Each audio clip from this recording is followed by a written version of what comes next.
Welcome to my channel. ఈరోజు ఫుల్గా వర్షం పడ్డదండి. వర్షం పడితే నేను గంగదీపం అనేది వెలిగించాను.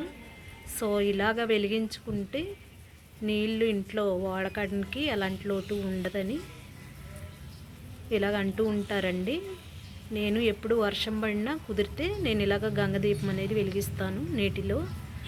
సో ఇలా గనక వెలిగించేసుకుంటే ఇది ఇలాంటివి ఏవైనా పెట్టుకొని వెలిగించుకుంటే నీటిలో మునగో కాబట్టి గంగ పైన దీపం అనేది తేలుతుంది.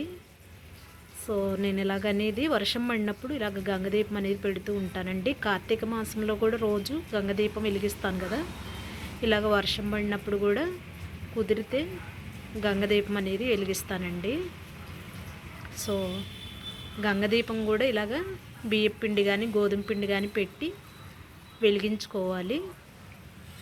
ఆవు నెయ్యి దీపం, ఆవు నెయ్యి అయితే కనుక గాలిలో ఆరిపోకుండా ఉంటుంది కదా దీపం. ఇలాగ ఆవు నెయ్యి వేసుకొని వెలిగించుకుంటే చాలాసేపు వరకు కూడా వెలుగుతుందండి దీపం.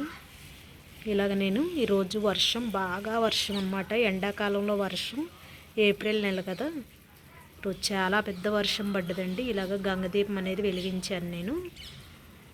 సో లైక్ చేసి షేర్ చేయండి ఫ్రెండ్స్. గంగదీపం.